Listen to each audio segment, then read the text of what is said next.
우리는 교회에 출석하기 시작하면 자동적으로 그리스도인이라는 이름을 갖게 됩니다. 그 이름의 뜻은 그리스도께 속했다 뜻입니다.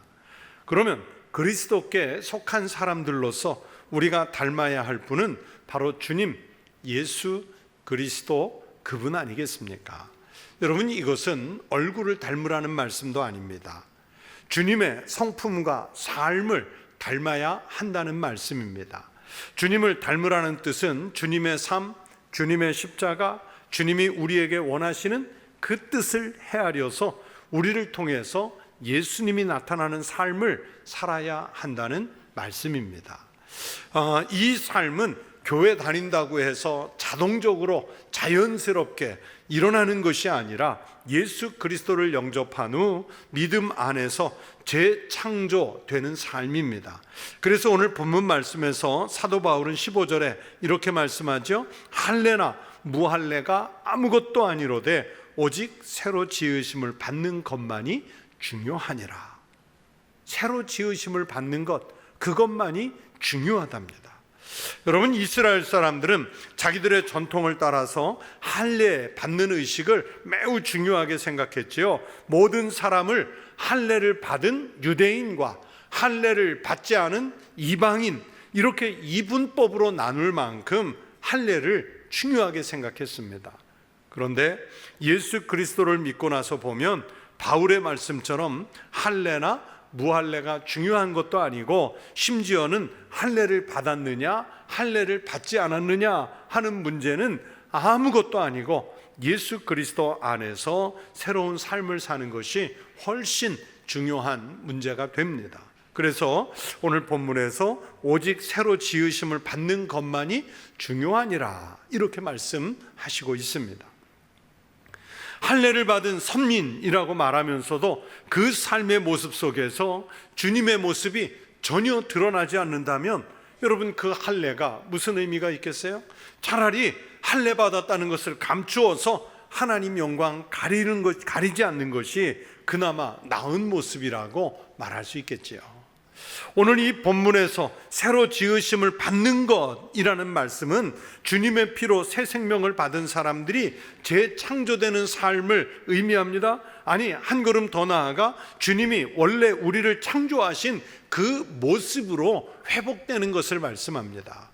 여러분, 하나님이 우리 인간을 처음 창조하시던 때를 성경에서 기억해 보십시오. 창세기 1장 27절 말씀해 보시면 하나님께서 천지를 창조하실 때 우리 인간을 같이 창조하신 상황을 이렇게 말씀합니다. 하나님이 자기 형상 곧 하나님의 형상대로 사람을 창조하시되 남자와 여자를 창조하시고, 이 하나님의 형상대로 우리 인간이 창조됐다 할 때 이 하나님의 형상이라는 말을 라틴어로 이마고 데이, 영어로 이미지 오브 갓, 하나님의 이미지, 그 하나님의 이미지를 담도록 하나님이 우리를 창조하셨습니다.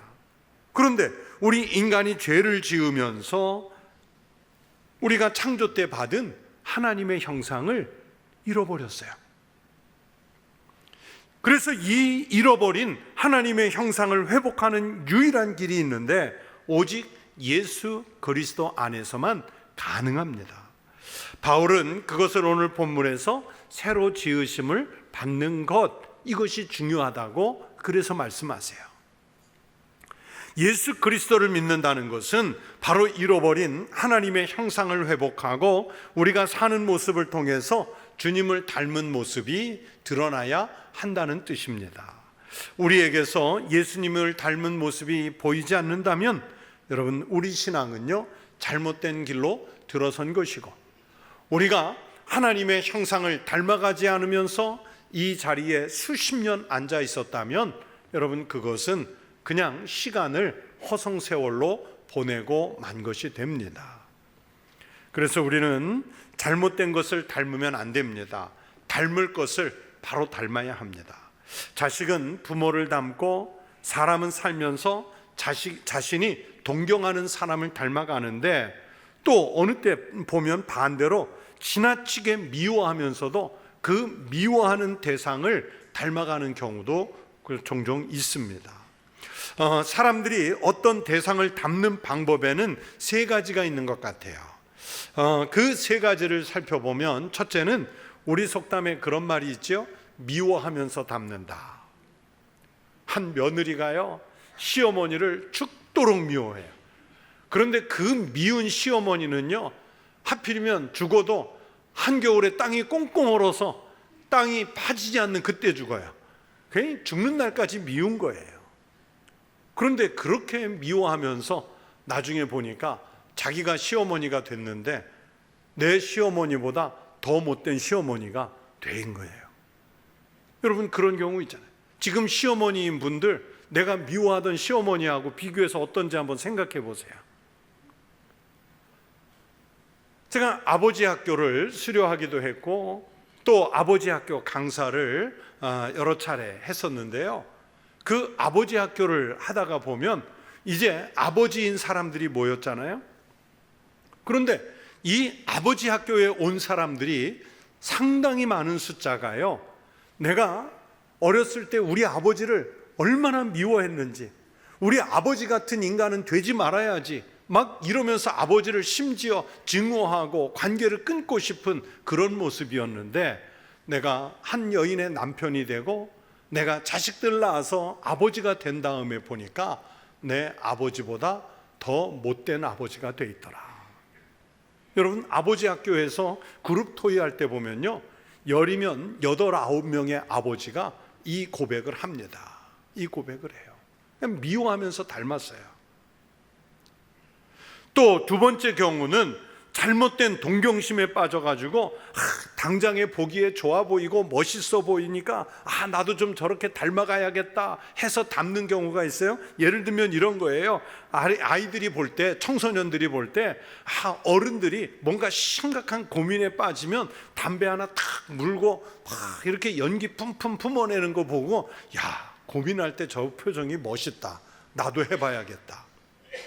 뭐 영화나 드라마 같은 거 보다가 막 한참 뭔가 고민하는 사람이 술잔을 기울이면서 막 머리 싸매고 있는 모습 보면 고민할 때는 저렇게 하는 건가 보다 해가지고 자기도 남몰래 홀짝홀짝 음주 습관을 갖다가 나중에는 담배, 니코틴에도 중독되고 알코올에도 중독이 돼서 거기에 헤어나오지 못하는 그런 경우의 사람들을 우리가 주변에서 종종 보잖아요. 잘못된 동경심에 빠져서 배우지 말아야 할 것을 잘못 배운 그런 경우들입니다. 세 번째는 정말 위대한 분이거나 존경하는 분의 삶을 담고 싶은 마음을 품어서 그분의 인격이나 성품, 가신 길 등 이런 것들을 따라가면서 담고 싶은 경우입니다. 첫 번째, 두 번째 경우는 따라가면 안 되는 거지만 이 세 번째가 맞는 거죠. 저의 가까운 선배 목사님 한 분은요, 자기가 청소년 청년 시절에 자기가 출석하던 교회의 목사님을 정말 존경하면서 그분 때문에 목사가 되고 싶어 했대요. 그래서 그 목사님이 기도하시는 시간에 맞춰서 자기도 깨어 기도하고, 그분이 자주 가신다는 기도원에 방학 때가 되면 자기도 그 기도원에 가서 영성 훈련을 하고, 그 목사님이 좋아하고 드시는 음식이 무엇인지를 알아서 자기도 그 음식을 즐겨 먹으려 하고, 또 설교 중에 그 목사님이 무슨 책 이야기를 하면 그 책을 기억하고 기록해 두었다가 자기도 그 책을 구입해서 읽고, 그러니까 그 목사님을 그대로 닮아가려고 애를 썼어요. 그렇게 목사님 닮아가려고 하다 보니까 어느덧 내가 목사가 돼 있더라. 그 선배님이 그러셨어요. 우리가 기왕에 닮으려면 위대하거나 또는 존경하는 분의 삶을 담고 싶어하는 이 방법이 가장 좋은 길이겠지요. 첫 번째나 두 번째 닮는 경우는 아주 바람직하지 않아요. 대부분 첫 번째나 두 번째 같은 경우는 나쁘다는 것을 압니다. 그런데 알면서도 어쩔 수 없이 닮아가요. 그냥 보면서 닮아가요. 그리고 나중에 거기에 깊이 빠진 후에는 빠져나오고 싶어도 헤어나오지 못하는 경우들을 종종 보게 됩니다. 여러분, 신앙생활도 마찬가지입니다. 우리는 신앙생활을 한다고 하면서도 사실은 본능적으로 세상적인 것, 쾌락적인 것을 더 많이 닮아가려고 합니다. 경건하고 영적인 것을 그대로 닮아가기는 정말 쉽지가 않아요. 어려워요.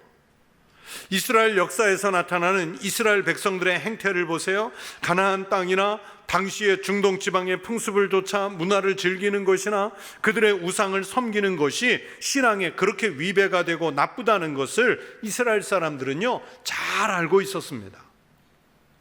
여러분, 성경에서 특히 구약에서 하나님께서 이스라엘 백성들에게 귀에 못이 박히도록 자주 하시는 말씀이 우상 숭배하지 마라, 우상 따르지 마라 하는 말씀이었습니다. 우상 숭배에 대해서 하나님 자신이 질투하시는 하나님이라는 표현도 쓰시고, 이스라엘 백성들이 우상 숭배에 빠지는 것을 영적 간음이라고 하면서 아주 강하게 제지하는 말씀도 하셨어요. 이스라엘 백성들이 하나님께 심판을 받는 제일 중요한 원인이 바로 우상 숭배였지 않습니까? 그런데도 우상 숭배를 미워하면서 닮아가고 그 우상을 숭배하는 문화에 동화가 되어서 안 된다는 것을 알면서도 자기네가 그 땅에 살아가면서 닮아가고 육체적인 꾀락에 자기도 모르게 빠져드는 그런 그 악순환을 그들이 반복해요. 시편 115편 8절에서 하나님이 말씀하십니다. 우상들을 만드는 자들과 그것을 의지하는 자들이 다 그와 같으리로다. 무슨 말씀이었을까요? 사람들이 우상을 섬기다 보면 자기네가 섬기는 그 우상을 닮아가다가 결국은 이방인, 하나님 없는 사람처럼 되고 만다는 뜻입니다. 그런데 우리는 우상 숭배라고 하면 대부분 무슨 산에 가서 큰 바위나 고목나무에 제상 차려놓고 거기에 절하는 것, 아니면 다른 종교를 믿는 것, 신상을 만들어서 섬기는 것, 제사 때 조상신에게 절하는 것, 이런 것만 우상 숭배라고 생각해요. 그러면서 나는 기독교인이기 때문에, 교회 다니기 때문에 제사상에서 절하지 않는다. 나는 길 가다 성황당 만나도 그 성황당에 쌓인 돌무더기에 돌을 올려놓지 않는다. 나는 다른 신상에게 절하지 않는다. 나는 그래서 우상을 섬기지 않는다. 그렇게 말하는 분들이 있어요. 그러나 여러분, 우리가 주님보다, 하나님을 섬기는 것보다, 하나님께서 원하시는 삶보다 더 높은 우선순위에 다른 그 무엇인가가 놓여 있다면 여러분, 그것이 우상 숭배예요.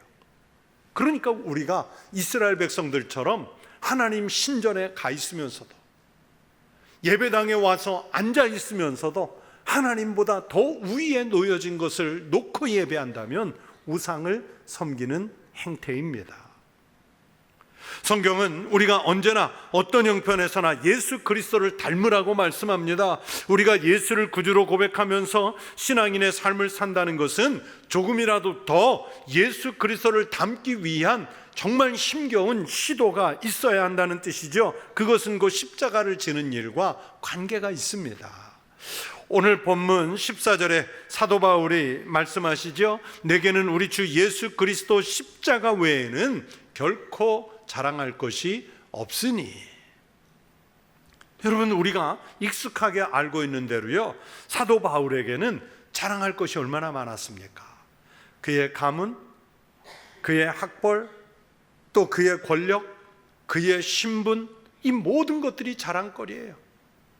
여러분, 사도 바울이 가지고 있는 그 자랑거리들 중에 한 가지 혹은 두 가지만 가지고 있어도요, 우리는 다른 약점들을 감추고 그 한두 가지 자랑거리를 가지고 사람들 앞에 얼마나 생색을 냈는지 몰라요.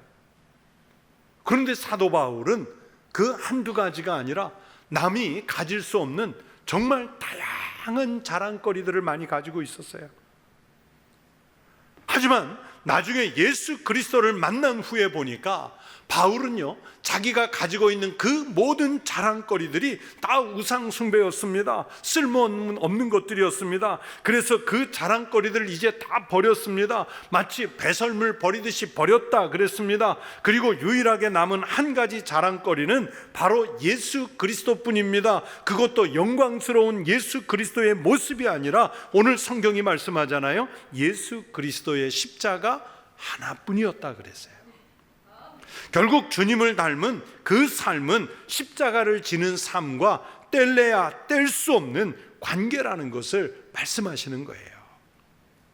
그래서 이 말씀은, 본문의 이 말씀은 곧 예수 그리스도를 닮고 예수님의 십자가를 닮은 삶을 살겠다는 다짐의 표현입니다. 자신의 전 삶을 통해서 예수 그리스도가 나타나고 예수님이 지신 그 십자가가 나타나는 삶을 살아내겠노라고 하는 바울의 고백입니다. 주님을 제대로 닮아보고 싶다는 믿음의 표현을 바울이 이렇게 하신 거예요. 그래서 그 결단을 바울은 오늘 본문 17절에서 이렇게 말씀하죠. 내가 내 몸에 예수의 흔적을 지니고 있노라. 내가 내 몸에 누구의 흔적을? 예수의 흔적을 지니고 있노라. 그만큼 주님과 일치된 삶을 살고 있다는 뜻입니다. 성도 여러분, 우리도 주님을 그렇게 바라봄으로써 주님을 닮아가는 성도들이 되시기를 축원합니다. 여러분, 우리가 누군가를 닮아가려면 닮고 싶은 분의 모습을 보고 배워야 하잖아요. 저는 목사가 되기로 어려서 작정을 한 다음에, 서원을 한 다음에 저에게 롤모델은 누구냐면 12일 금요일 날 우리 교회 오셔서 설교하실 박조준 목사님이 저에겐 롤모델이에요. 그분의 설교 구성, 그분의 설교 톤, 그분의 설교하는 방식, 이런 것들을 어려서부터 동경했어요. 그래서 그 설교 테이프를, 옛날에는 테이프잖아요. 청소년, 중고등학교 시절, 대학생 때는 그분의 설교 테이프를 사가지고요, 카세트 테이프에다가 넣고 그거를 늘어지도록 듣는 거예요. 그래서 제가 할 수 있는 개인기가 있다면 박조준 목사님 흉내내는 걸 잘해요.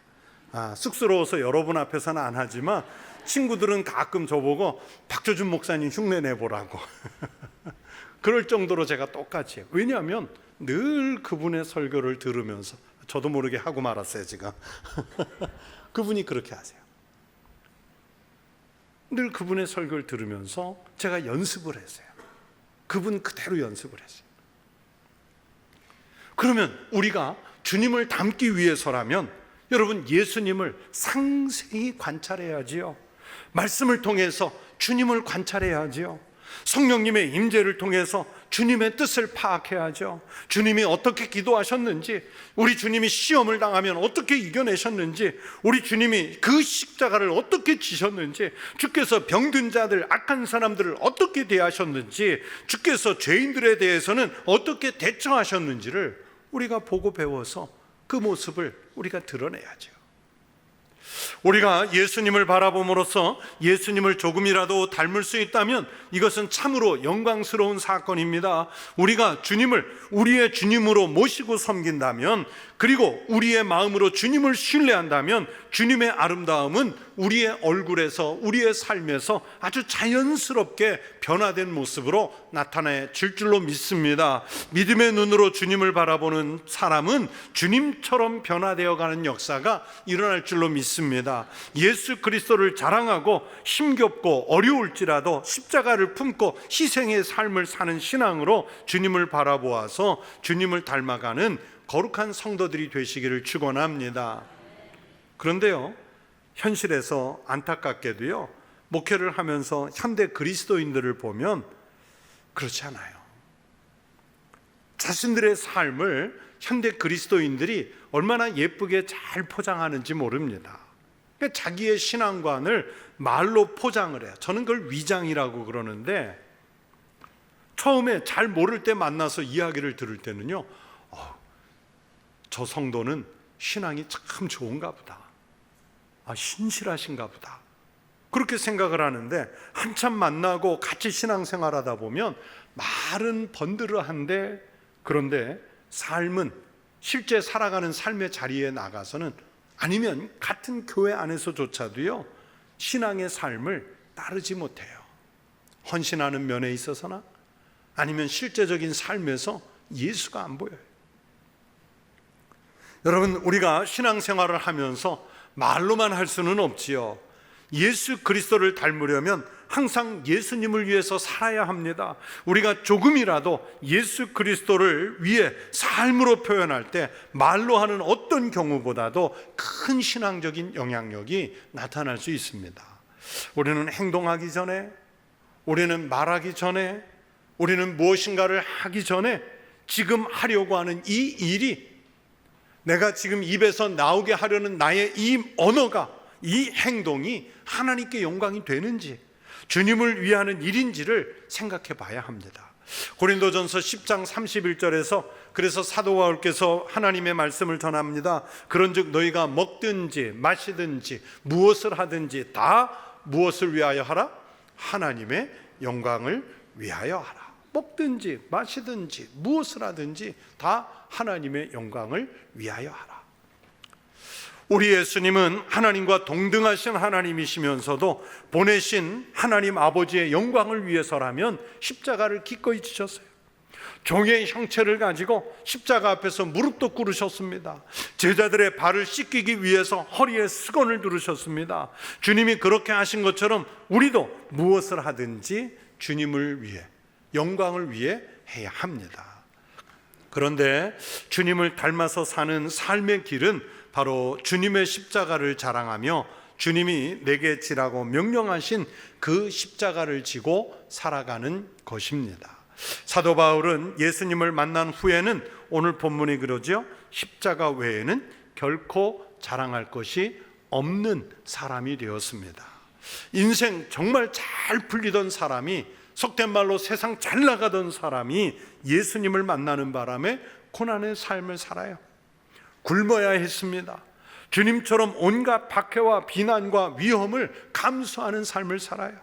얼마나 힘든 인생을 사는지 모릅니다. 그렇게 십자가만 자랑하는 삶을 살아냈습니다. 19세기에 스칸디나비아에 선교사로 가신 오스카라는 선교사님이 계세요. 그 스칸디나비아 사람들이 이 오스카 선교사에게 당신도 기적을 행할 수 있느냐 이렇게 질문을 했어요. 그랬더니 오스카 선교사가 이렇게 대답했다고 합니다. 하나님께서 참으로 그런 능력을 나에게 주신다면, 즉 기적을 행할 수 있는 능력을 나에게 주신다면 나는 오직 내가 거룩한 삶의 기적 보여주기를 원할 것이다 그랬어요. 한순간에 한 번 보이는 초자연적인 초월적인 기적이 아니라 평생을 예수 닮은 거룩한 삶을 사는, 이게 진짜 기적이라는 것을 이 오스카 선교사가 이야기하고 싶었던 거죠. 그렇게 삶으로 주님을 증거하기란 모든 신앙인들에게 가장 어려운 일입니다. 어쩌면 한 번에 죽는 순교가 평생 주님을 닮은 경건한 삶을 사는 것보다 쉬울 수 있어요. 여러분, 순교하는 게 쉽다는 얘기가 아니라 그만큼 평생 거룩한 삶을 지켜서 산다는 것이 기적을 이루는 것처럼 어렵다는 뜻입니다. 그래서 바울은 고린도전서 15장 31절에서 이런 말씀도 합니다. 형제들아, 내가 그리스도 예수 우리 주 안에서 가진 바 너희에 대한 나의 자랑을 두고 단언하노니 나는 날마다 죽노라. 날마다 죽는 것 같은 삶이 십자가를 지는 삶 아니었겠습니까? 그래서 오늘 본문에서는 십자가 외에 결코 자랑할 것이 없다고 했습니다.